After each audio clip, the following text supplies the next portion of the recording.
मी प्रवचनाला जी सुरुवात केली त्यावेळचापासून दृष्टिकोन आहे की मी प्रवचन केल्यानंतर माझ्यासमोर जो ऑडियन्स आहे, जो श्रोतृवर्ग आहे, तो सुखी झाला पाहिजे, ही माझी धारणा त्या वेळेपासून आहे, 1952 पासून.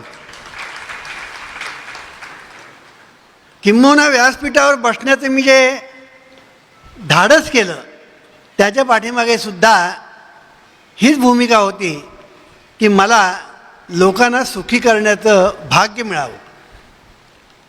आणि हळूहळू जीवनविद्येचं तत्त्वज्ञान, प्रथम मी नामस्मरणावर खूप बोलायचो.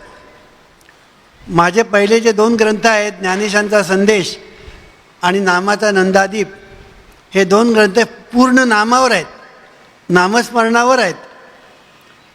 नंतर मी हळूहळू जसजसा अभ्यास करू लागलो लोकांचा, जसजसं मी लोकांच्या जीवनाकडे पाहू लागलो, जगाकडे पाहू लागलो, इतिहासाकडे पाहू लागलो आणि सर्वसामान्य लोकांच्या जीवनाकडे पाहू लागलो, तेव्हा माझ्या अनेक गोष्टी ध्यानात आल्या.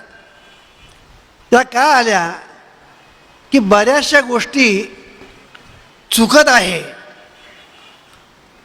परंपरेने आपण जे काही वाचत आलो, ऐकत आलो, सांगत आलो, ते पारंपरिक ज्ञान आपण ज्याला म्हणतो, ते पारंपरिक ज्ञान लोकांना जेव्हा दिलं जातं तर त्याच्यामध्ये बऱ्याच त्रुटी आहेत ह्याची मला पहिली जाणीव झाली.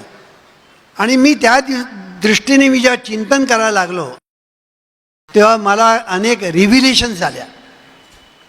इंग्लिशमध्ये त्याला रिव्हिलेशन म्हणतात.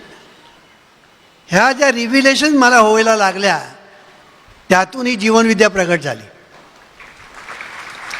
मला लोक विचारतात, अहो वामनराव, ही जीवनविद्या तुम्हाला सुचली कशी? तूच आहेस तुझ्या जीवनाचा शिल्पकार, हा संदेश तुम्हाला सुचला कसा? ही विश्व प्रार्थना तुम्हाला सुचली कशी? हे सगळ्यांचं उत्तर एक, मगाशी मी जे दिलं ते, लोक सुखी व्हावेत ही माझी तळमळ.